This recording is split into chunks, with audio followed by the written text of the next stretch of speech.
토지거래허가제도를 할 텐데, 토지거래허가제도가 좀 양이 많죠. 예, 그래서 칠판에 쓰는 내용 위주로 해서 한번 정리해 볼 겁니다. 토지거래허가제도요. 토지거래허가구역 내에 일단 땅이 있어야 됩니다. 허가구역 내 땅 이렇게요. 토지거래허가구역은 좋은 땅이에요, 나쁜 땅이요? 아까 생태경관 보존지역 이런 것은 안 좋은 땅이잖아요. 허가구역 요건 좋은 땅이네. 그러니까 이건 응? 땅 자체는 좋아. 다만 이제 정부에서 규제를 하니까 이번에 지금 광명 아닌가? 광명 빠졌구나. 다음에 들어갈 걸.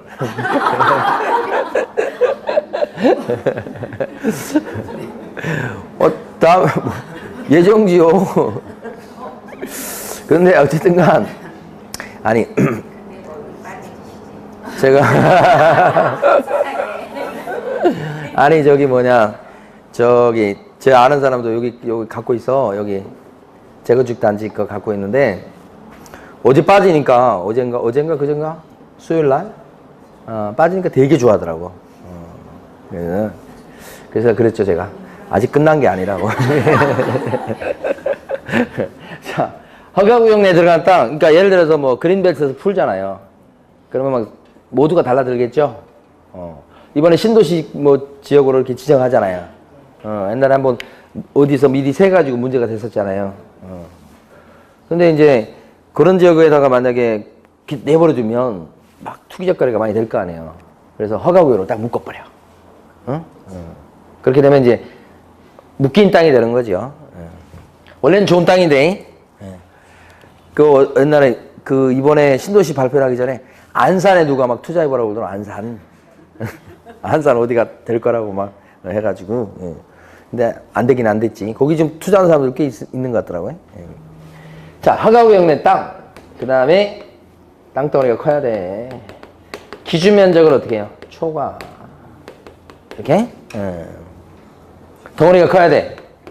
조그만 땅 거래했을 때는 신경도 안 써. 그 다음에 소유권이나, 그 다음에 여기는 지상권이 들어갑니다. 지상권 취득하는 건데, 그죠? 취득이라고 하면 좀 그러네. 설정 이전입니다, 사실은. 정확히는. 설정 이전, 이렇게. 근데 중요한 건 유상이에요, 유상. 이렇게. 자, 이런 허가구역 내 땅에 대해서, 덩어리 큰 땅에 대해서, 소유권, 지상권, 이런 걸 갖다가 설정하거나 이전하는 계약, 했을 때, 사전에 허가받는 거예요. 그러니까 이런 지역에 들어가면 사전에 허가 신청을 넣어가지고요. 이렇게. 그 다음에 허가를 받습니다. 그리고 계약서 쓰게. 이렇게. 이게 토지거래허가제도예요. 이런 땅일 때 허가 신청을 넣어가지고 허가받고 계약서 쓰게끔. 이렇게. 이때 이제 허가 내주는 사람은 시장군수구청장이에요. 시장군수구청장에 허가를 받도록 돼 있다. 이것도 사전 허가죠. 이렇게. 그러면 이제 저 위에서부터 하나씩 봐요. 허가구역이다 그러면 이것은 누가 지정할까요? 허가구역을 묶는 사람. 지정권자는 국장이 지정하거나 또는 시도의사가 지정합니다. 지정권자가. 그러니까 이게 만약에 경기도하고 서울에 걸쳐 있는 지역을 허가구역으로 묶으려고 그래. 그러면 누가 하는 게 좋겠어? 경기도의사나 서울시장이 하기가 좀 그렇잖아. 그 윗선인 국장이 하는 거고, 경기도 일원에 있는, 경기도 지역에 있는 일부 땅을 허가구역으로 묶으려고 합니다. 그러면 누가 지정하면 되겠어요? 경기도지사, 이런 뜻이에요. 이렇게. 자, 그리고 지정하는 절차를 보면, 지정 절차 이렇게 되면, 자, 4단계 절차입니다. 일단은 도시계획심의위원회에서 회의를 열어서 여기를 묶을까 말까 심의해요. 심의를 먼저 하고. 그리고 나서 이제, 여기서 심의해가지고 허가구역으로 묶어야 되겠다. 그죠? 이렇게 결정을 하면, 이번에도 이거 했을 거예요. 지정이 되면, 심의해가지고 결정이 되면 공고를 해요. 허가구역이라고 공고한다고. 이걸 지정공고라고 그러죠. 그럼 공고를 하면, 공고하는 사람은 요 사람들이겠죠? 그래 놓고 요 국자나 시도의사는 알려줄 만한 사람한테는 알려줘요. 이거 통지예요. 국장이 만약에 지정했어. 그러면 시도의사한테 통지. 그리고 시도의사가 다시 시장군수 구청장한테 통지. 시장군수 구청장은 등기소장까지 통지. 이렇게 되는 거예요. 등기소장 왜 알고 있어야 되죠? 등기 신청 서류가 들어올 때 허가구역이면 토지거래 허가증이 있어야 된다고. 등기 낼 때. 등기소장도 알고 있어야지. 토지거래 허가증에 첨부가 돼서 들어오지 않으면 등기를 안 해줘 버려야 되니까. 그래서 등기소장까지 통지요. 그리고 마지막에 뭐예요? 열람. 열람은 주민들 열람. 내 땅에 허가구역에 들어가는지 열람할 수 있도록 해야 될 거 아니에요? 요 4단계 절차를 거쳐요. 여기서부터 여기까지. 그런데 이 절차를 거치는 과정 중에서 진짜 여기가 허가구역 내에 들어가는 땅이 되는 시점은 언제죠? 그게 중요하죠. 언제부터 허가구역이 되는 거예요? 열람을 했을 때 이때부터 되는 게 아니고 그 전에 그죠. 지정 공고가 뜨면 그 공고가 있을 때부터 5일 있다가 효력이 발생한다 그래요. 응? 5일 있다가 효력 발생 이런 식으로 5일 있다가 이렇게 된 거지. 5일 있다가 응? 이렇게. 요것이 중요하죠. 그런데 만약에 이제 허가구로 묶었지만 가만히 보니까 실제 거래된 걸 딱 보니까 투기 가능성이 별로 없어.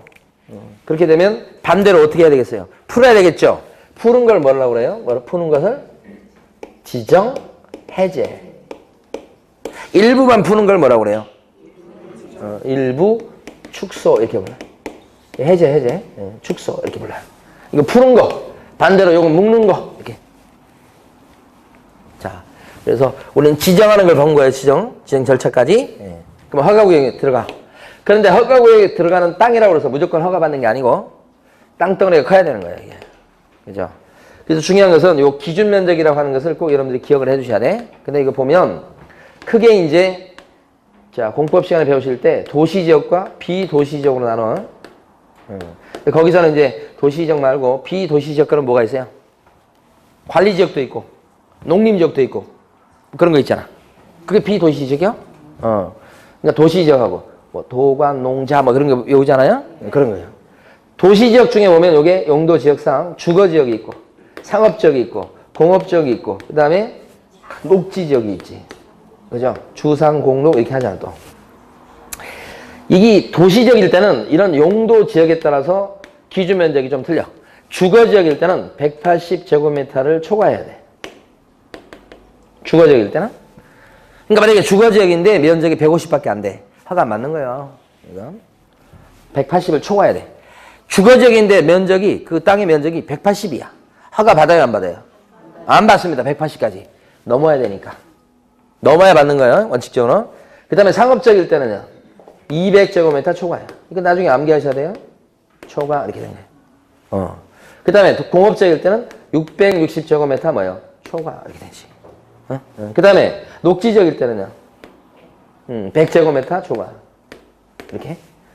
그런데 도시적인데 아직 주거지역인지 상업지역인지 이렇게 용도지역이 지정되지 않는 지역도 있을 수 있죠. 그랬을 때는 90제곱미터만 초과해도 허가받도록 돼 있다는 거죠. 요것을 기억을 해 두셔야 돼. 근데 이거 도시적이니까 그렇고 만약에 비도시적이다 그러면 이것은 용도지역이 뭐냐에 따라서 기준면적을 정해놓은 거지만 법에서 여기 비도시적은 지목이 뭐냐에 따라서 기준면적을 정해놨다고. 그 지목이 예를 들어서 제일 싼 산지다. 그죠? 다른 말로 임야. 응? 산지다 그랬을 때는 1000 넘어가야 돼. 1000제곱미터 초과했을 때 토지거래가를 받도록 하고 있고 그 다음 싼 땅이 뭐냐면 농지죠. 농지. 그랬을 때는 절반인 500제곱미터를 초과했을 때 또 허가받도록 돼 있는 거예요. 그 다음에 이제 그 다음에는 얘네들보다 싼 땅은 없는 거예요. 그래서 뭐 대지라든지 뭐 이런 나머지 지목일 때는 그때는 뭐요? 250제곱미터만 초과해도 뭐요? 허가받는 거야. 다른 지목일 때는 임야일 때는 1000, 농지일 때는 500 초과. 나머지 기타 지목들은 뭐예요? 250 초과. 나머지는 전부 다요. 요것을 기억해 두셔야 돼. 그래서 저거 암기하셔야 될 내용이고 시험 끝까지 중요하게 다뤄야 될 부분이에요. 요거. 그 다음에 이런 땅덩어리 일단 전체 봤을 때 커야 되는데 이런 땅에 대해서 소유권이나 지상권을 설정하거나 취득하는 거라고 생각하시면 돼. 넘기거나 이런 계약을 할 때에 사전에 허가받아라 이런 얘기죠. 그러니까 만약에 주거지역인데 면적이 300제곱미터야. 허가구역 내에 들어가는 거고. 그렇죠? 근데 거기에 대해서 예를 들어서 임차권 설정을 해가지고 그 땅을 빌리기로 한 거야. 거기다 건물을 올려가지고 몇 년 동안 장사하려고 그랬나 봐요. 그때는 토지거래가 받는 거야, 안 받는 거야? 안 받는 거예요. 뭐에 대해서만? 소유권, 지상권, 이게. 나머지는 안 들어가는 거예요. 특히 여기서 주의할 것은, 그죠? 증여 있죠, 증여. 토지거래 허가구역 내 덩어리 큰 땅을 갖다 여러분들 증여 받았어. 그랬을 때 등기 신청할 때 허가증이 첨부되느냐? 될 필요가 없다. 왜 그래요? 증여는 무상계약이에요. 토지거래 허가를 받도록 되어 있는 것은 무슨 계약요? 유상이니까 요거 중요한 거고요. 그 다음에 하나만 더요. 최근 시험에 나왔던 거 경매요. 경매로 허가구역 내 땅을 낙찰받아. 경매로. 그랬을 때 토지거래 허가증이 필요할까요? 경매로 허가구역 내 땅을 낙찰받을 때 면적도 기준면적 넘어 허가구역 내 땅이야. 기준면적을 초과해. 필요할까요? 필요 없다고 써놨잖아요. 지금. X. 응? 왜요? 계약이 아니잖아. 계약이. 유상계약일 때만 하는 거 유상계약. 그러니까 이것도 필요 없습니다. 경매도. 아시겠죠? 이제 이런 것들이 여러분 공부하면 할수록 이번 2편에 나와 있는 외국인 특례, 부동산 거래 신고 제도, 그 다음에 토지거래 허가가 어느 때 적용되는 제도인가 이것이 막 이제 혼동되기 시작하는 거야. 공부 안 했을 때는 뭐요? 똑같이 보이다가 공부 좀 하면 여기 들어가나 안 들어가나? 복습해 볼까요? 부동산 실거래가 신고 처음에 배웠던 거 경매로 낙찰을 받았을 때는 거래 실거래가 신고 해요 안 해요? 매매만 하니까 실거래가 신고를 자 외국인이 경매로 낙찰을 받았어 부동산 등을 그랬을 때 외국인 특례에 따른 취득 신고 해요 안 해요? 외국인 특례 방금 전에 전 시간에 끝에 지웠던 거잖아. 외국인 특례는 보면 외국인 특례 보면 계약 외 원인 국적 변경 그거 했었잖아요. 계약 외 원인에 상속도 있고 뭣도 있어서 경매 있었잖아. 그러니까 외국인 특례는 경매가 적용돼. 예, 제가 너무 처음부터 여러분한테 너무 많은 걸 요구한 것 같아요. 이런 것들은 이제 비교하면서 이런 것들이 막 혼동되고 막 그러면서 이게 공부예요 공부. 나중에 가면서 구별할 줄 아셔야 되는 거지. 예, 그죠? 여기는 지금 경매 토지거래 허가는 경매 필요 없죠? 허가? 그렇게. 자 이제 여기로 갑니다. 허가 신청은 여기다 넣었는데 여기에 토지 소재지 관할 시장군수 구청장이겠어요. 뭐 허가 신청할 때는 어떻게 하느냐? 허가 신청할 때는 자 서면으로 신청해야 되고 이따 다 교재에서 다시 보겠습니다. 서면 신청주의라고 그래요. 그 다음에 공동으로 신청해야 됩니다. 같이 공동 신청 이렇게 서면으로 해야 되고요. 그러면 신청을 하면 자 시장군수 구청장이 심사를 해요. 그래서 딱 봐가지고 보니까 투기 가능성이 없다 그러면 실수요 목적이야. 그러면 토지거래 허가를 내줘. 그럼 허가증이 나온다는 거예요. 한마디로 얘기하면 뭐일 때요? 실수요 목적일 때. 근데 투기 목적이에요. 투기 목적? 그럼 어떻게 해요? 투기 목적이다 그랬을 때는 허가 안 내주죠? 네, 그러면 불허가 통지를 해요. 불허갑니다. 이렇게 되는 거죠. 요 심사기간이 15일 이내죠. 그러니까 허가 신청이 들어오면 시장군수 구청장은 15일 이내에 허가 또는 불허가 통지를 하는 거예요. 심사해서. 그런데 여기서 15일 내에 허가 또는 불허가 통지를 하는데 15일 내에 이거 안 하고 옆으로 땅을 이렇게 빼놓는 경우가 있어요. 산매라고 그래 산매. 먼저 산다는 뜻이요. 그러니까 이 허가 신청 들어온 땅이 가만히 보니까 LH공사가 지금 뭐예요? 택지 개발하면서 필요한 그 땅에 거기에 들어간 것 같아. 그럼 LH공사 보고 먼저 살 수 있는 기회를 주는 거야 이게. 이게 선매예요 선매. 근데 이건 강제로 사는 건 아니에요. 협상해야 돼요. 그래서 이걸 선매협의라고 해. 그러면 관청 입장에서 봤을 때는 셋 중에 하나를 하는 거예요. 자 이거 누가 살 사람이 있을 것 같아. 그죠? 누가 요청이 왔겠지. 그러면 선매 이렇게 해서 옆으로 빼놔. 그게 아니면 투기 목적이 없다 그러면 허가. 있을 때는 불허가. 하여간 15일 내 요거 셋 중에 하나를 하는 거예요. 근데 만약에 중요한 거 만약에 15일이 넘어가도록 산매해서 빼놓지도 않고 허가증을 주지도 않고 불허가 통지도 않고 넘어갔어. 15일이 지나버렸어. 그럼 어떻게 될까? 그러면 허가받은 것으로 돼버려요? 허가받은 것으로 봐줘요. 언제 그러냐? 요 15일이 끝난 날 다음 날. 15일 됐죠? 15일 딱 끝난 날 그렇게 되는 게 아니고 요거 중요해요. 일단 밑줄 그을까요? 끝난 날 뭐예요? 다음날 허가받은 것으로 봐준다, 쳐준다 이게 되게 되는 거지. 그럼 여기를 잠깐 설명드리고 넘어가 봐요. 예. 거의 다 큰 틀은 거의 다 했어요. 여기서 이제 요건 이번에 생각하겠습니다. 예. 협상에서 하는 거고.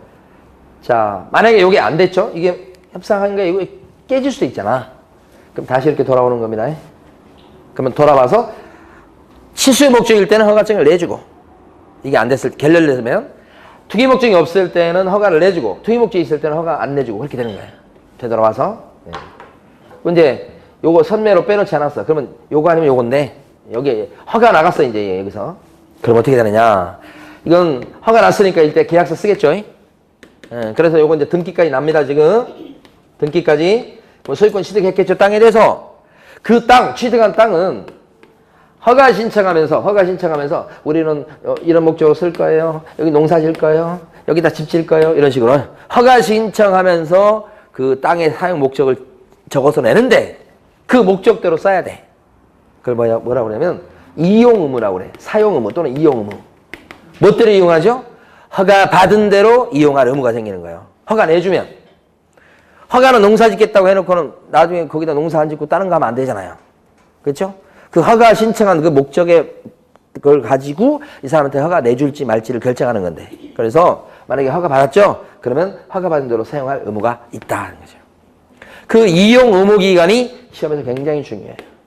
그래서 이용 의무 기간이 2년짜리가 있고, 그 다음에 4년짜리가 있고, 그 다음에 5년짜리가 있고, 그런데 이따 교재에서 볼 건데, 많은 것은, 요 중에서 제일 많은 것은 2년짜리가 많아. 허가구역내 땅이지만 거기다가 진짜 자기가 살 집을 짓겠다고 허가 신청을 했어. 그랬을 때는, 이 사람 투기 목적이 아니고 자기가 살려고 하는 집을 지으려고 땅을 매입하는 거니까 허가를 내주는데, 그 사람은 그 땅을 갖다가 자기가 거주하는 주택 용지로 2년은 써야 돼. 2년은. 그러니까 자기의 거주용 주택 용지로 쓰겠다 이렇게 들어왔다면 그때는 최소한 2년 동안은 그 땅을 자기의 거주용 주택 용지로 써야 돼. 그러니까 그 건물을 뭐 팔거나 2년 내에 팔거나 그러면 안 된다는 얘기가 되는 거예요. 이게. 농사 짓겠다고 만약에 농지를 취득하고자 해서 허가 신청이 들어왔어. 그러면 가만히 보니까 이 사람이 농사 짓겠다고 하는 거니까 그때는 허가증을 내줬다 이 말이야. 그럼 그 사람은 최소한 그 땅을요 2년 동안은 뭐 해야 돼? 농사 지어야 돼. 그런 뜻이에요. 그런데 이런 약속을 또 안 지키는 사람이 분명히 또 있겠죠. 어딘가는. 안 지키면 어떻게 되죠? 안 지키면 그때는 지키라고 말을 먼저 해야 됩니다. 그죠? 우리가 뭐 집회 같은 거 할 때도 집회 기간이 끝나면 시간이 끝나서 그러면 해산하라고 그래요. 그럼 해산하라고 그러면 해산을 자기들이 알아서 즉각 해산하면 문제가 없죠. 해산 안 하고 막 화염병 던지고 막 하잖아. 그러면 거기 있는 그 책임자가 해산하라고 자꾸 이렇게 몇 번씩 얘기를 해. 이제 불법이 됐으니까 해산하라고. 그 해산하라고 명령을 내린다고 그게 뭐예요? 이행명령이에요. 그러니까 허가받은 대로 안 쓰고 있잖아. 농사 안 짓고 있어. 그럼 어떻게? 왜 농사 안 지어요? 빨리 농사 지어요. 라고 얘기를 하는 거지. 얘기를 하면 좋게 얘기하면 말을 들어요? 안 들어요? 안 듣는 거예요. 좋게 얘기했고 말 안 들어. 우리 둘째 놈처럼. 오늘 아침에도 아니 그 밥 이렇게 국 옆에 있으면 이거 할 때 그 국그릇을 좀 잡고 먹어야 될 거 아니에요. 그래서 혹시 이게 한 손으로 이렇게 해버리면 잘못하면 쏟잖아요. 그래서 제가 보니까 이거 이렇게 하다가 쏟겠어. 너 그러니까 그 잡고 해라 그랬어.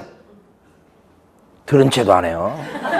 그러더니 맞아 이렇게 하더니 쏟았어. 그럴 줄 알았다고. 좋게 하면 얘기 안 들어요. 그래서 이제 말 안 듣죠? 그럼 어떻게 해요? 이행강제금이죠. 이행강제금. 몽둥이 들고 와야 돼. 이행강제금. 이행강제금 10%까지 때릴 수 있어. 그죠? 이렇게. 요런 단계. 여기가 굉장히 중요해요. 시험에서는 여기가 중요하고 제일 중요한 부분이 요 중에서 제일 중요한 것 한 곳을 고르세요. 여기가 제일 중요해요. 그 다음에 또 어디가 요것도 중요해요. 사실. 여기는 그만큼 중요한 건 아니야. 왜요? 내용이 별로 없어. 불허가 받았죠? 그러면 이제 끝장이요. 그 계약 못해. 여기서 불만 있는 사람은 막 이의신청하고 그럴 수 있어.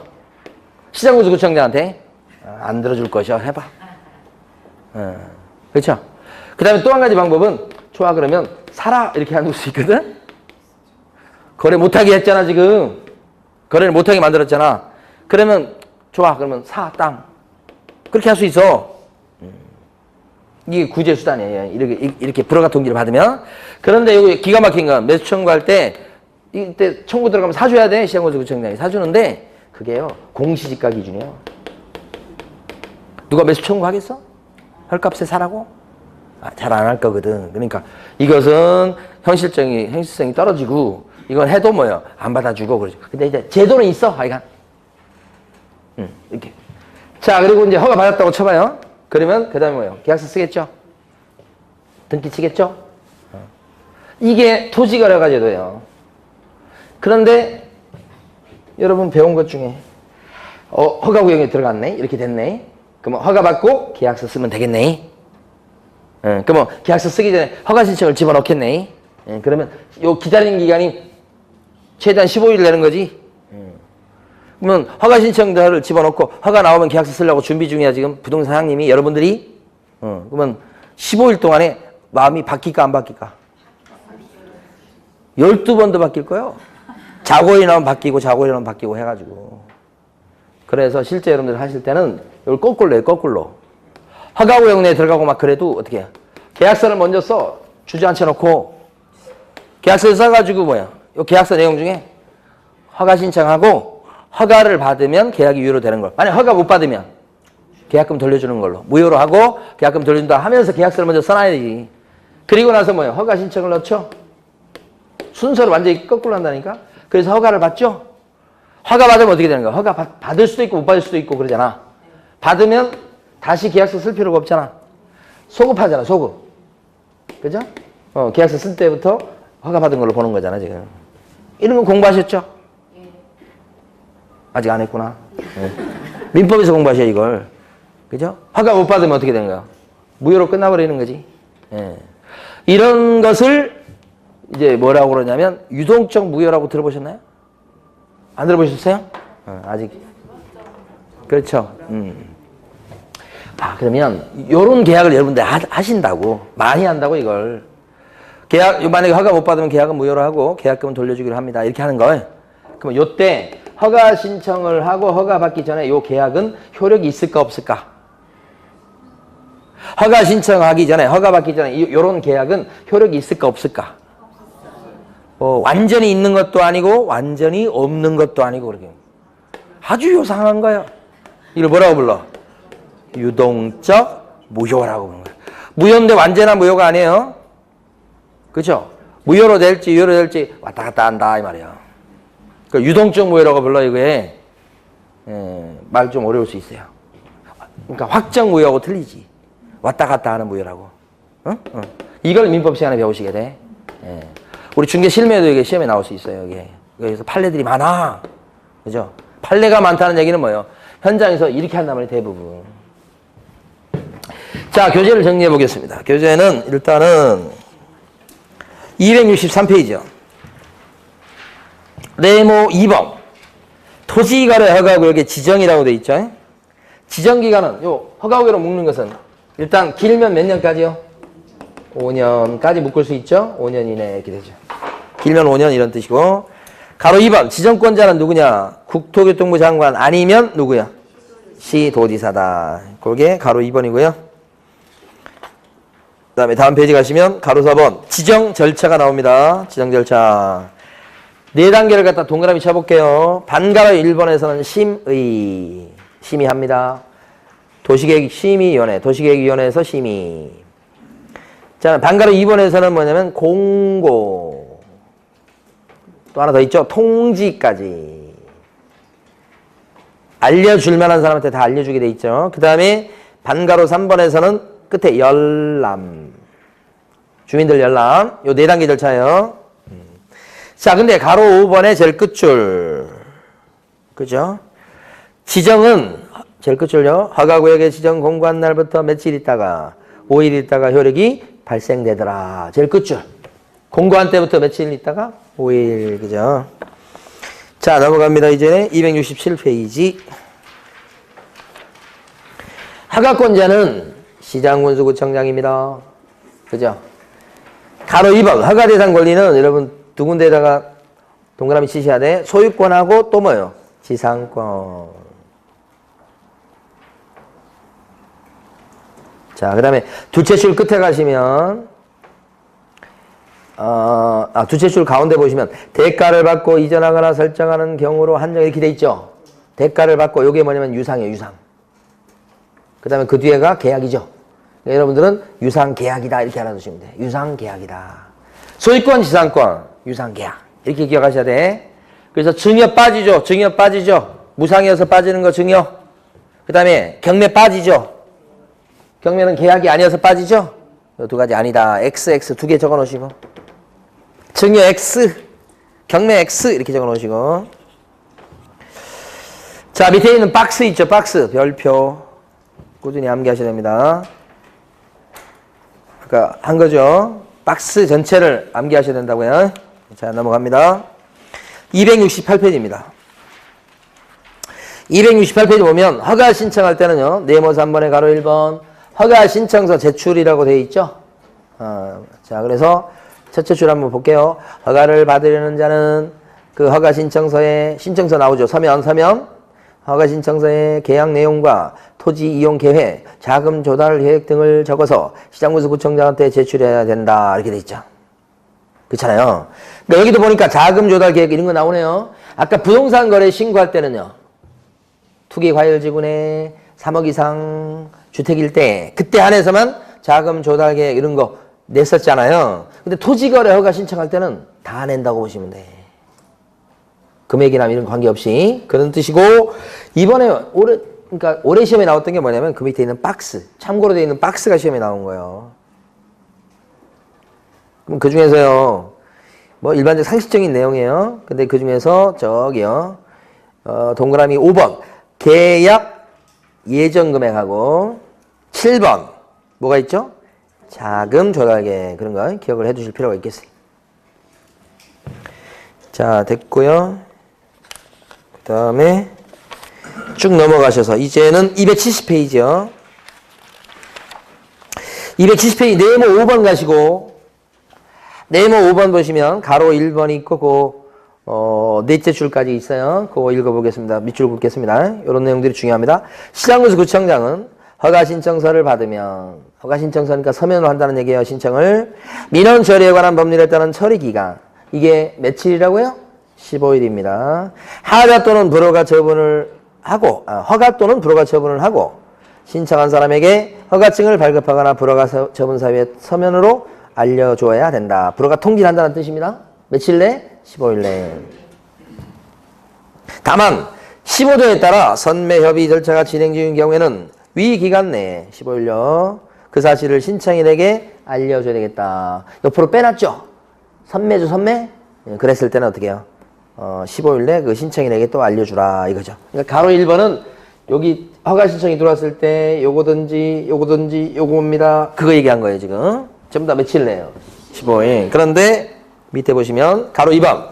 민원 처리에 관한 법률에 따른 기간에 허가증의 발급 또는 불허가 처분 사유의 통지가 없거나 선매 협의 사실의 통지가 없을 때는 15일 내 셋 중에 하나를 아무것도 안 한 거예요. 그러면 그 기간이 끝난 날, 그 다음에 이거 중요죠. 다음 날에 1항에 따른 허가가 있는 것으로 본다. 그죠, 그죠?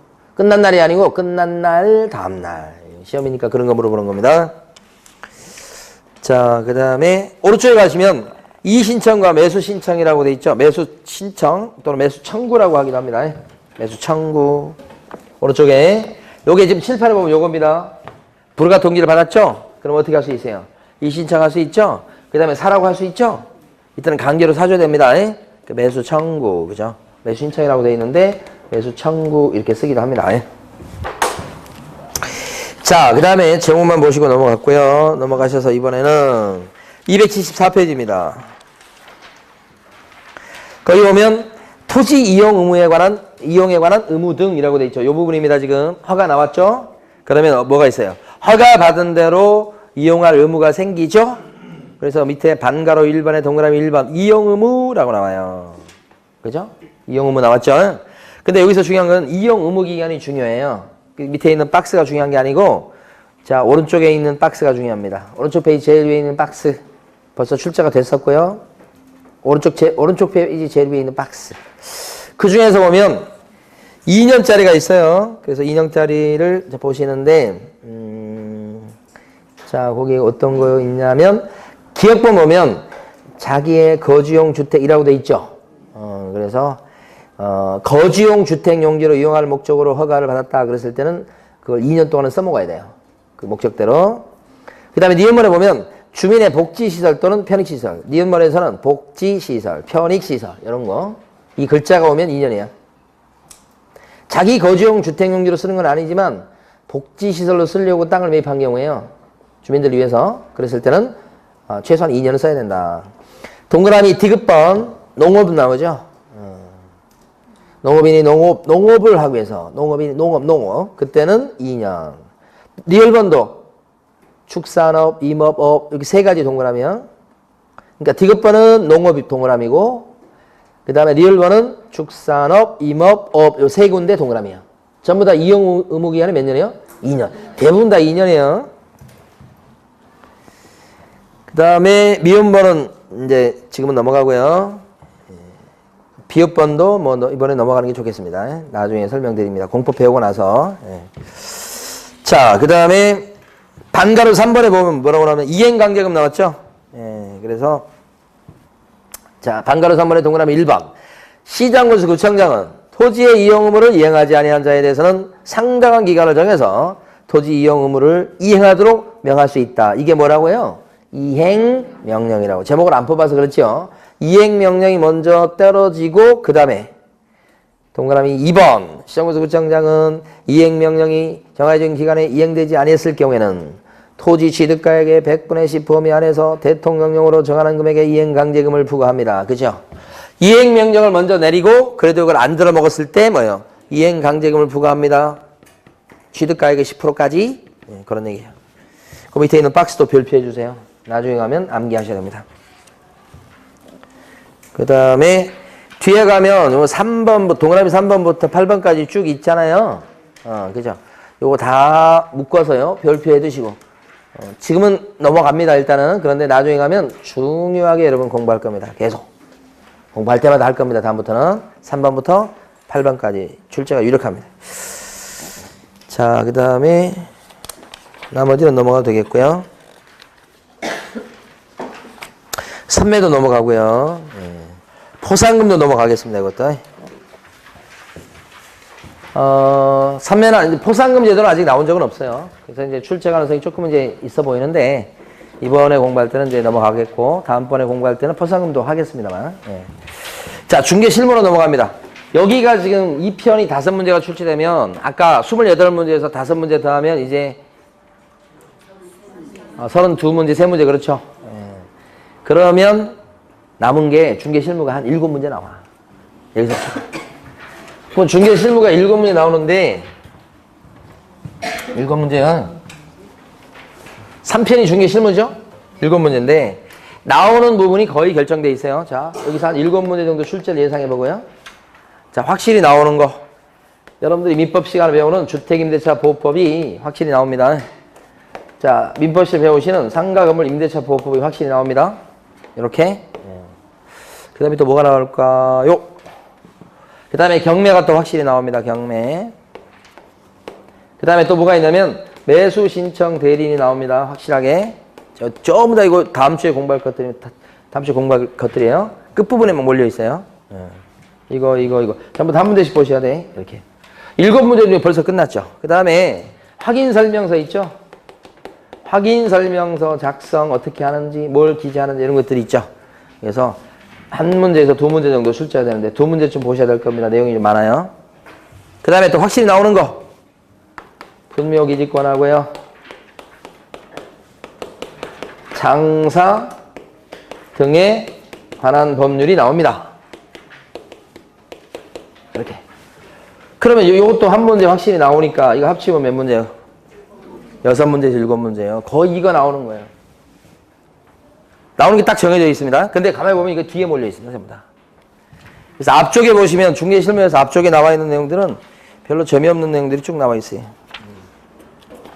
요새는 잘 출제가 안 된 부분들입니다. 쭉 넘어가시다가 어디를 보시냐면 나중에 가면 이제 필요한 부분은 좀 이제 말씀을 드리겠습니다만은 지금 단계에서는 필요도 없고요. 그다음에 전체로 봤을 때도 이제 중요도가 좀 떨어지니까 넘어가는 겁니다. 자, 어디 가시냐? 314페이지 갑니다.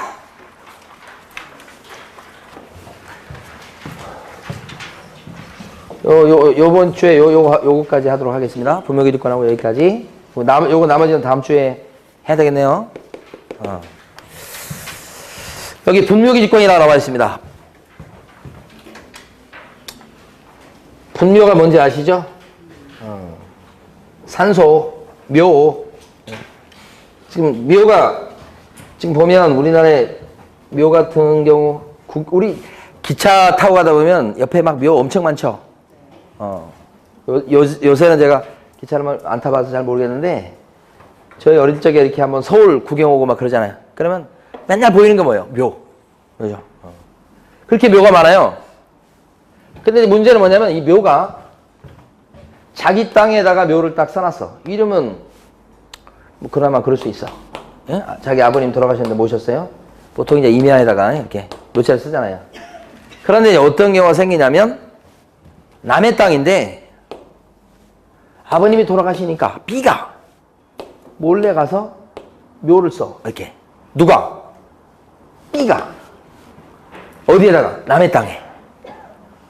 몰래 갈 것도 없어. 이 사람이 서울 살아. 그러면 서울에 사니까 시골에 뭐 얼마나 내려오겠어. 예? 1년에 가봤자 뭐 한 번, 두 번 내려올까. 근데 묘를 쓴 거야 이렇게. 근데 이 사람이 땅을 투자해놨다 그러면 시골에 안 내려올 수도 있어. 내려와도 그냥 여기까지 안 올 수도 있고 그래. 근데 한 20년 막 지나고 막 그럴 수 있잖아. 20년 지났으니까 땅값이 엄청 올랐겠지. 그래서 거기에 뭐가 또 뭐 개발된다는 소식을 듣고 또 전화해서 물어보니까 땅값도 엄청 뛰었다고 그러고 기분이 좋아가지고 딱 온 거예요. 응? 이제는 이제 올랐으니까 팔아야 되겠다. 왔어? 20년 만에 왔다고 쳐. 근데 팔라고 갔더니 자기 땅이 좀 달라졌어. 보니까 모양이. 이런 것들이 막 수북이. 동네 사람들이 있잖아요. 이거 땅 주인이 서울 사람이다. 이렇게 하고 여기 또 좀 외진 곳에 있고 그러니까 막 어르신들 돌아가실 때마다 여기다 첫 번째 딱 쓰고 나니까 처음에 딱 몇 자리 쓰는 게 어려운 거예요. 그 다음부터는 어떻게? 당연히 몇 자리 쓰는 걸 생각해서 또 가서 여기다 몇 자리 쓰고 이게 늘어난 거예요. 20년 만에 왔더니만 이렇게 바뀐 거예요. 큰일 난 거예요, 이 사람. 왜요? 이 사람이 지금 몇 자리 쓰라고 한 것도 아니지만 우리 판례가 어떻게 인정하냐면 20년 넘도록 시비를 안 걸고 지나갔죠? 그러면 요 B한테 무단으로 묘를 쓴 B한테 권리가 생겨버려. 그 권리가 분묘 기지권이야 이게. 이게 법전에도 없는 건데 판례가 인정해. 판사가. 너 20년간 뭐 했니? 막 이렇게 하는 거야. 그렇게 함부로 몇 자리 써놨으면 20년 동안 잘 관리해야지. 그죠? 그러니까 땅 같은 거 갖고 있으신 분들 같은 거 관리를 하셔야 돼. 그걸 안 하면 땅 이상해져 버려요. 이런 것도 마찬가지야. 그러니까 20년 지나가지고 분묘기득권이 생기면 그 다음에 이분이 이제 땅을 팔려고 그랬더니 어떻게 이걸 치워야 땅을 팔 수 있잖아. 이거 있는 상태에서 땅을 갑한테 팔려고 그랬더니 갑이 이거 보고서 산다고 그래? 안 산다고 그래? 안 산다는 거예요. 그럼 어떻게 해야 돼 이거? 분묘기득권이 생겨버린 분묘라고 한다면 전부 다 이장비 다 줘야 되는 거예요. 그럼 이장비 조금 달라고 그러겠어요? 많이 달라고 그러겠어요? 땅값도 많이 올랐는데 많이 달라고 그럴 거 아니에요. 그러기 전에는 못 비켜준다고 할 거 아니야. 그러면 땅을 못 팔아먹게 생겼는데 지금 분묘기득권이 여기서부터 생기는 거야. 여기서부터. 그러니까 분묘기득권의 이 권리 자체는 뭐냐면 땅 주인하고 묘 쓴 사람하고 분쟁이 발생한 거예요. 거기서부터 출발한 거예요. 그랬을 때 판례는 20년 동안 마음대로 썼지. 20년 동안 시비 안 걸었지. 이게 권리가 생겨버린다고 보는 거야. 그 다음부터는 강제로 팔아라는 소리 못하게 된다는 거예요. 이게 분묘기득권. 그래서 이 분묘기득권은 법전에 없어요. 법에 있는 권리가 아니에요. 전부 다 뭐예요? 판례요, 판례. 100% 판례, 100%. 그 판례들을 공부하는 거예요. 그 분묘기득권은 뭘까 그러면? 남의 땅을 묘를 갖다가 수호하기 위해서 남의 땅을 쓸 수 있는 요 권리라고 하는 거야. 자, 분묘기지권은 이 분묘를 수호하기 위해서, 그죠? 제사 지내고 가꾸고 벌초하고 하기 위해서 그 옆에 있는 요 땅 부분, 밑에 있는 땅 부분, 옆에 있는 땅 부분을 요 이용할 수 있는 권리를 뭐라고 그래요? 분묘기지권이에요. 이 땅에 대한 소유권을 취득하는 게 아니에요. 땅을 사용할 수 있는 권리만 취득한 거야. 그래서 이걸 지상권하고 비슷하다고 봐. 그러면 이런 권리가 생겨버리면 함부로 파내라고 못하겠죠? 이건 좀 어려운 말로 하면 시효취득이라고 그래. 시효취득. 20년 지났다고 해가지고. 근데 만약에 이런 것도 있을 수 있지. B하고 A가 친척이야. 아버님이 돌아가셨어. B 다시가. 그러니까 친척한테 찾아가서 아버님을 모실 자리가 없다고, 요거 이민한데 저 산이니까 거기다 좀 아버님 모시자고 그랬더니 여기서 오케이 해준 거야. 친척이니까. 몇 자리 썼어? 오케이 해주는 순간에 이 땅은 뭐예요? 기본적으로 자기 땅이 아니게 되는 거예요, 이제. 그걸 알고나 오케이 하는지 모르겠어? 오케이 해주는 순간에 그 다음에 어떻게 해요? 분묘기지권이 생겨. 바로 생겨. 이거 20년이 필요 없고. 승낙을 하면, 오케이 하면. 그러면 그 다음부터는 어떻게 돼? 이제는 돈 꿔준 사람하고 똑같은 거야. 꿔줄 때는 앉아서 꿔주지만 받을 때는요. 서서 받아야 되는 거야. 나중에 이거 땅값 많이 올라서 이제 팔아야 되겠어. 팔려고 그러면 이런 게 있으면요. 땅 사는 사람이 안 살려고 그래. 뭐 이장 좀 해주셔야 되겠는데 이장 좀 해주세요. 막 이렇게. 이장 해주면 오케이 다행인데 이장 안 해줬다고 해서 강제로 이걸 파낼 힘이 없어. 이 사람한테는. 뭐 해줬기 때문에. 오케이 해줬기 때문에. 이런 게 다 팔래요. 그러니까 승낙 얻어가지고 몇 자리 썼다 그러면 그 승낙 받은 사람은 몇 자리 썼을 때 여기를 이용할 수 있는 권리가 생겨버려요. 이렇게 얘기하는 거예요. 이렇게 분묘기지권이 생기는 경우는 이런 방금 전에 말씀드린 두 가지에다가 하나가 더 있지. 하나는 어떤 경우냐. A가 자기 아버님을 A-를 여기다 모셨어. 이렇게. 자기 땅에다 몇 자리 썼고 A가 몇 자리 썼기 때문에 A한테 분묘기지권이 생길까요? 자기 땅인데 자기 땅은 무슨 분묘기지권이 뭐가 필요해서 자기 땅 맘대로 해도 돼. 거기다가. 그런데 땅을 팔게 된 거예요. B가 땅을 사. 근데 B가 땅을 사는데 가만히 보니까 여기 묘가 있네. 묘를 보면서도 뭔 소리를 안 해, 이 사람이. 이장해달라는 소리를 안 하잖아. 그럼 뭐야? 소극적으로 생각하면 몇 자리 쓰는 거에 대해서 오케이 해준 거란 말이에요. 승낙해준 거라고. 그래서 그냥 이전들끼리 받아서 땅에 대해서.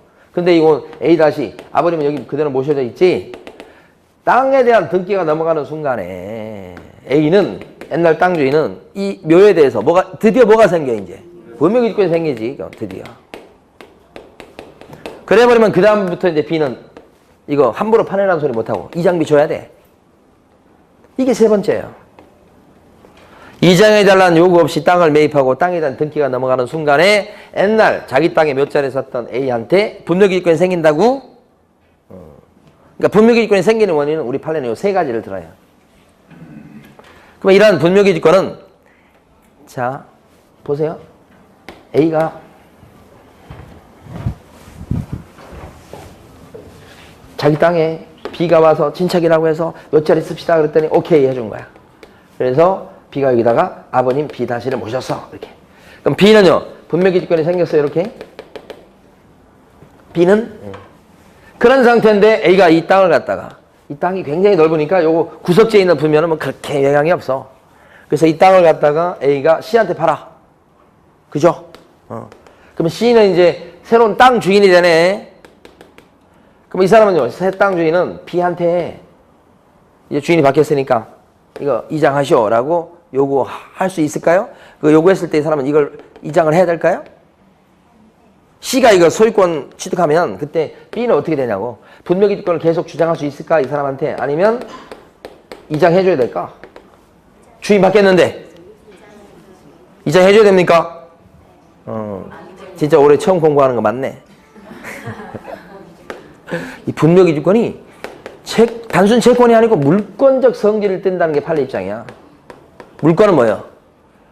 법전에 없는 관수상의 권리이긴 하지만 물권이라고 하는 건 제3자한테까지도 자기하고 계약한 사람 말고 제3자한테까지도 주장할 수 있는 게 물권이죠. 그래버리면 주인이 바뀌어도 이장 안 합니다요. B. 이장할 의무가 없어요. 그럼 반대로 얘기하면 C의 입장에서 봤을 때는 땅을 매입할 때, 임야를 매입할 때 분묘기지권을 주장할 수 있는 분묘가 있는지 잘 눈뜨고 살펴보고 사야 되겠죠? 그런 거예요. 그걸 갖다가 살펴보지 않고 샀다가는 어떻게 해? 덤탱이를 쓰는 거예요. 이장이라고 얘기 못 한다니까? 예. 이게 이제 분묘기지권이야. 그러면 이런 게 물건이 됐다. 그래서 그렇게 되는 건데 해석을 그렇게 하니까 그러면 만약에 이런 일은 이런 일이 발생하면 어떻게 할까? 여기 B가 B 다시를 여기 모셨어요. 이렇게. 그런데 어떻게 된 건지 봉분이 없어요. 그런데 A가 오케이 해준 거예요. 그런데 땅을 팔게 됐어. C가. 땅을 매입했죠. 근데 C는 공부를 해가지고 분묘기지권이 뭔지 아는 사람이요. 그래서 현장에 가서 잘 살펴보는데 아무것도 없잖아요. 오케이. 도장 찍었고 등기 넘어왔어. 이 사람은 땅을 산 이유가 개발하려고 그래서 여기에요. 그래서 임야지만 이렇게 해가지고 개발해가지고 뭐 어떻게 집 짓고 막 그러려고 그래서 그래서 개발행위 허가 이런 거 받고 막 그러는데 지금 이제 포크레인 가지고 가서 이제 팔라고 딱 그래. 포크레인 갖고 와서 지금 팔라고 그래. 그랬더니 B가 갑자기 나타나가지고 잘 모르시는 모양인데 저는 땅 주인한테 승낙을 받아갖고 아버님을 여기 모셔놨다고. 저는 분묘기지권자니까 이거 함부로 파시면 안 된다고. 빨리 포크레인 가지고 가시라고. 이렇게 하는 거예요. B의 말이 됩니까? 인정 못 받습니다. 왜 그래요? 아무리 승낙이 있었다고 해도 C의 입장에서 봤을 때 이게 등기부에 나오는 것도 아니고 땅 살 때 가서 봤더니 이런 볼록한 게 없었잖아요 지금. 그러니까 이 사람 입장에서 봤을 때는 분묘기지권을 주장할 수 있는 분묘가 없다고 판단해서 산 거잖아요 지금. 이게 없었지. 그러면 인정 못 받습니다. 그러니까 분묘기지권은 물건이고 이걸 제3자한테까지 주장할 수 있는데 주장할 수 있으려면 뭐가 필요하냐 그러면 제3자가 알아볼 수 있게끔 볼록한 봉불의 형태를 띄어야 된다는 거죠 이게. 그래야지 분묘기지권 인정받아. 그래서 제3자도 수긍하는 거지. 그래서 만약에 평정되어 있다고 한다면 이렇게 없다면 인정 못 받는 거예요 이게. 응?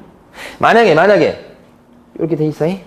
그러니까 C는 오케이 보니까 있는데 구석재 있고 하나 있어. 그죠? 그러니까 큰 신경 없이 그냥 산 거예요. 큰 신경 안 쓰고 샀어. 근데 나중에 보니까 여기 지금 B 다시 묻혀 있을 거라고 생각했는데 누군가가. 그죠? 근데 동네 사람 얘기를 들어보니까 여기 묻혀 있어야 될 B 다시가 아직 돌아다녀요. 이게 무슨 뭐예요 이거? 가묘 형태가 돼 있는 거야. 동네 사람들이 다 알고 있어 지금. 돌아가실 분인데 아직 여기 돌아가실 분인데 동네를 돌아다니고 있다고 지금. 그때는 이걸 분묘기지권을 인정할 실익이 필요가 없어요. 인정 못 받죠. 그러니까 분묘기지권 인정받으려면 안에 시신이 매장돼 있으면서 거기까지 파볼 수는 없잖아 솔직히. 매장돼 있으면서 동시에 복물 형태를 띠고 있을 것 그걸 요구하는 거지. 그러면 이런 핵심적인 내용 설명드리고 교재를 정리할게요. 자, 그러면 분묘기지권이라고 하는 것이 요 분묘를 갖다가 제사 지내고 하면서 벌초하면서 주변을 갖다가 땅을 이용할 수 있는 권리가 분묘기지권이라고 그랬잖아. 주변의 땅이거든요. 이렇게. 요 밑에 있는 땅만 이용할 수 있는 권리가 아니야. 그러니까 여기다가 나무도 심고 비석도 세우고 그럴 수 있죠. 그런 거예요, 그런 거. 이게 분묘기지권이요. 자, 그러면 분묘기지권이 주변에다가 이거 세우고 이렇게 할 수 있는데 도대체 어느 부분까지 나무 심고 어느 부분까지 비석이나 상석을 세울 수 있나요? 그게 땅 주인하고 문제가 되지. 땅 주인은 오케이 했어요. 그랬더니만 여기서 100m 떨어진 곳에다 나무 심고 그죠? 3년상 한다고 그러면서 여기다 집도 짓고 막 그러네. 그걸 인정해 줄 수 있을까요? 그런 의미가 아니잖아요. 그러니까 여기서 주변의 빈 땅까지 미친다고 하는 것은 그때그때마다가 판사가 판단해 줄 수밖에 없어요. 몇 메타까지 그런 건 없다고. 그러면 둘이 싸우면 판사가 나타나서 여기까지야 라고 얘기한다고. 그건 어디까지 미칠지 분묘의 크기나 분묘의 지형, 임야의 지형이라든지 크기 여러 가지를 고려해서 판사가 얘기해 주는 것이니까 획일적으로 몇 메타까지라고 얘기할 수는 없다는 거야. 어쨌든 요 기지 부분에만 미치는 건 아니고 주변의 빈 땅까지 미쳐요. 주변의 빈 땅까지 미쳐요. 이건 맞는 말이에요. 이게. 또 어떤 부분까지 미친다는 것을 확실하게 얘기하기는 힘들다는 거고 또 한 가지는 주변의 빈 땅까지 미치니까 여기요. 여기 있는 B가 이번에는 어머님이 돌아가셔서 그런데 분묘기지권이 이렇게 있다고 생각되는데 어머니 돌아가시니까 분묘기지권이 여기까지 미치니까 어머님을 갖다가 옆에다가 이렇게 묘를 또 써놓은 거야. 그러면 분묘기지권자라고 된 요 사람이 땅 주인의 새로운 승낙도 없이 여기다 어머님 돌아가셨으니까 이렇게 몇 자리를 써서 분묘기지권이 그 주변의 빈 땅 여기까지 미치도록 이렇게 인정해야 될까요? 이러면 안 되잖아 이게. 그러면 이걸 인정하기 시작하면 맘대로 분묘기지권자가 맘대로 묘를 또 쓸 수 있다고 한다면 주변에다가 한 번 몇 자리 쓰라고 승낙했다 그러면 그 이후로 이 사람은 이 땅 주인이 아니에요. 다음에 또 누가 돌아가실 거예요? 돌아가시면 또 여기다 또 몇 자리 쓰고 주변에 빈 땅 하면서 또 넓어질 건데 계속 자자손손 이렇게 할 건데 말이 안 되잖아요. 그래서 주변에 빈 땅까지 미쳐서 거기다가 비석 세워 나무 심고 그렇게 할 수 있다는 거지 거기다 묘를 또 이렇게 쓸 수 있다는 것은 아니라는 거예요. 상식적으로. 다 판례 내용이에요 이게. 다 판례가 땅 주인하고 분묘기지권자가 둘이 싸우니까 판사가 다 얘기해 준 거라고. 근데 좀 애매한 게 있어요. 원래 아버님 돌아가셨어요. 어머님 이번에 돌아가셨지. 근데 어머님이 돌아가시면서 유언을 남기셨어. 뭐라고? 아버지하고 합장시켜달라고. 좀 믿기 어려운 유언이지. 어? 저희 아버님하고 어머님 어제 저기 용인 저기 뭐야 본가에 갔다 왔거든요. 그래서 몸이 막 그래서 입맛도 없으시다고 그래가지고 앞에 가서 이제 식사를 하는데 그 앞에 식사하시면서 저하고 식사하시면서 두 분이 거기서 싸우셔. 아니 그런데 합장해달라는 그 납득이 되겠어요? 네. 그래서 합장을 시켜달라고 해서 합장을 갖다 하려고 그래. 될까요 안 될까요? 합장은 묘가 이렇게 하나인데. 예. 우리 판사가 고민했겠죠? 결국 판사는 인정 안 했어요. 합장하게 되면 분묘의 크기나 뭐 이런 게 달라지면서 분묘기지권에 미치는 범위가 옛날보다는 늘어날 가능성이 있다고 보는 겁니다. 그래서 인정을 못한다. 만약에 합장하고 싶어 그러면 땅 주인한테 새로운 승낙을 받으시라. 그래서 만약에 합장해서 몇 자를 썼다면 그건 인정해준다. 근데 승낙도 없이 분묘기지권자라는 이유만으로 마음대로 합장해서 묘를 이렇게 쓸 수 있는 것은 아니다. 그치? 그게 판례 입장이야. 하나만 더 마지막에 이제. 그러면 이렇게 땅 주인의 승낙을 얻어서 몇 자리를 쓴 요 묘는 비다시 아버님 묘는 도대체 언제까지 이걸 몇 자리 쓸 수 있을까요? 이 묘는 언제까지 쓸 수 있을까? 주변에 빈 땅까지 막 비석 세우고 나무 심고 그렇게 할 수 있다고 하는데 시기로 봤을 때 도대체 어느 시점까지 언제까지 계속 묘를 쓸 수 있는 거야 이게? 법이 없다니까니까? 그러니까 또 판사가 고민했겠죠. 이 사람이 둘이 싸우는 거예요. 이 사람 입장에서 봤을 때 한 50년 썼으니까 많이 쓴 거 아닌가? 이제는 좀 이장해라 이렇게 하는 거고. 이 사람은 뭐예요? 뭔 소리냐고. 지금 아버님 계신데 이거 이장하라니 말이 되냐고. 이렇게 둘이 싸울 거 아니에요? 그러니까 판사가 딱 나타나서 또 판단을 해주겠지. 판사의 판단은 영구적이라고 봐요. 분묘가 남아있고 그 다음에 관리를 계속해 후손들이 그러면 계속이야. 영구적이야. 분묘기지권 그래서 무서운 거예요. 어떻게 보면 계속되니까 이 분묘기지권이. 근데 사실은 가만히 보면 현실적으로 분묘를 갖다가 후손들이 이렇게 잘 관리하느냐. 관리하는 후손들도 많으시겠지만 제가 아는 후손들은 그렇게 잘 관리하지는 않는 것 같더라. 저만 해도 저희 뭐 이렇게 직계로 봤을 때 예를 들어 할아버지까지는 기억이 나는데 뭐 증조 할아버지도 기억이 안 나고 뭐 그러니까 가면 묘가 그 증조 할아버지 뭐다 고조 할아버지 뭐다 이렇게 이거만 알지 얼굴은 모르잖아요. 근데 이제 좀 세월 더 흘러봐. 그러면 뭐요? 우리 저 아들이나 또 그 손자 때에서는 기억도 못 할 거 아니에요. 관리 안 한다고. 보통 이제 큰 집에서 이제 맡아서 좀 관리하고 의무감에. 예. 그러니까 여기 같은 경우 영구적이 돼버리니까. 예. 다만 우리 판례는 무슨 얘기 하냐? 이 분묘를 관리하는 사람이 지속적으로 관리를 하고 분묘가 존속했을 때 영구적이라고 보는 거야. 판례는. 분묘가 남아 있어야 돼. 그리고 관리를 계속해야 돼. 그러면 둘 중에 하나가 없으면 분묘기권이 죽는다는 거야. 판례 입장. 그러니까 예를 들어서 분묘가 이게 쌩쌩이 남아 있어. 벌초하는 사람이 한 명도 없어. 계속 벌초가 안 되면서 이게 그러면 형태가 좀 무너질 수 있죠? 어느 정도인지는 저도 몰라. 판례는 추상적으로 얘기했어. 관리를 안 해버린다 그러면 분묘기권 죽는 거야. 분묘가 있어도. 반면에 관리할 사람 분명히 있어요. 종손이 있다고 관리할 사람이. 그런데 홍수가 나서 이게 휩쓸려 내려가 버렸어. 어느 날 벌차로 갔더니 안 보여. 사라졌어. 그러면 분묘기지권은요 죽는다고 보는 거야. 있어야 돼. 이게 존속해야 돼.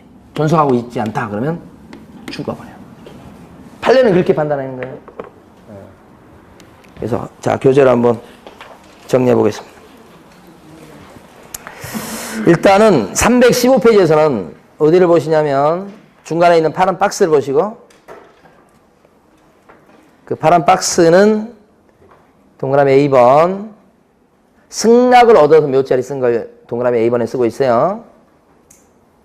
동그라미 B번은 승낙이 없었는데 20년간 평온 공연하게 땅 임자가 시비 안 걸었다는 얘기입니다. 그 분묘를 점유했다. 20년간. 그러면 생겨. C번은 자기 땅에다가 몇 자리를 쓴 것인데 나중에 그 땅을 팔게 되었고 땅을 사는 사람이 이장해달라고 더 이상 요구를 안 하더란 말이에요. 그랬을 때는 또 생겨. 그래서 동그라미 C번에 둘째줄 보면 분묘도 함께 이전한다는 특약을 함이 없이 토지를 매매 등으로 처분하여 분묘의 소유자와 토지의 소유자가 다르게 된 경우 이렇게 돼 있죠. 이럴 경우에 분묘기지권이 생긴다고요. 그 다음에 동그라미 4번 밑에 분묘기지권자는 누구냐. 제사 지내는 사람이에요. 한마디로. 종손이 많겠죠. 아무래도. 그 제사 주제자. 그 사람이 분묘기지권자가 된다. 이런 얘기고. 다음 페이지요. 동그라미 5번. 동그라미 5번 보시면 분묘기지권은 분묘 기지뿐만 아니라, 기지가 뭔지 아시죠? 몇 자리 있는 아랫부분.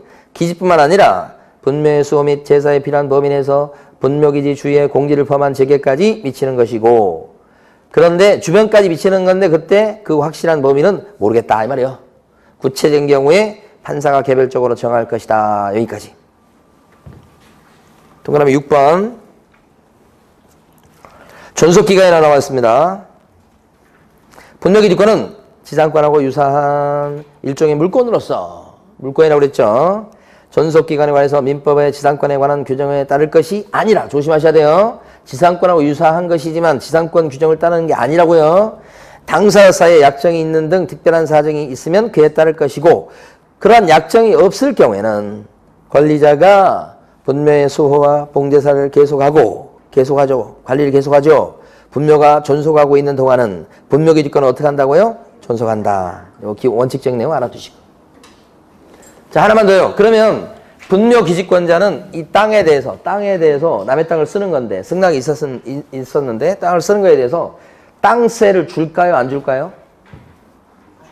땅 사용료를 주겠어요? 안 주겠어요? 마지막 질문. 안 줍니까? 남의 땅을 쓰는데 안 줍니까? 땅 주인이 달라고 하면 주고, 주지 말라고 그러면 안 주고. 아니, 정확히 문제죠. 너무 친해가지고 땅세 이런 거 뭐 필요 없다고 얘기도 안 꺼내는 사람도 있고, 반면에 뭐요? 요새 쓰다 보니까 뭐라 그래? 그 뭐 1년에 뭐 지료는 좀 주라고. 응? 그렇게 할 수 있죠. 다만 20년간 남의 땅에 무단으로 묘를 썼습니다만 땅 주인이 20년 동안 시비를 안 걸어가지고 20년이 딱 되는 순간에 분묘기지권이 시효 취득되는 경우, 그럴 경우는 땅 주인이 그 분묘기지권이 시효 취득한 사람한테 땅세 달라고 막 소송을 제기했던 거예요. 그랬을 때 우리 판례는 그럴 경우는 줄 필요가 없다라고 하고 있는 거예요. 그러니까 승낙 얻어서 몇 자리 섰거나 또는 땅 팔면서 그때 뭐 땅 주인이 바뀌고 막 그래서 분묘기지권이 생기는 경우는 약속하기 나름이에요. 지료가 있을 수 있어요. 그런데 시효 취득 20년 동안 무단으로 남의 땅에다 몇 자리를 썼는데 20년 지나는 바람에 그렇게 되는 경우는 지료를 줄 필요가 없다는 게 판례 입장이고, 시험에 잘 나오죠. 그래서 오른쪽 페이지 제일 위로 가면 317페이지 제일 위에 지료의 지급 여부라고 돼 있죠. 지상권에 있어서 지료의 지급은 그 요소가 아니어서 지료에 관한 약정이 없는 이상, 그랬죠? 약정이 있으면 약정이 따르는 거예요. 약정이 없는 이상 지료의 지급을 구할 수 없는 점에 비춰보면 특히 분묘기 특권은 시효 취득하는 경우에는 지료를 지급할 필요가 없다. 이 판례가 잘 나온다고요. 네. 이번 주에는 저 장사대행에 관한 법률을 공부 못했습니다만 다음 주에 거기서부터 진도 나갈 수 있도록 하겠습니다. 오늘 여기까지입니다. 네, 수고 많으셨습니다. 네.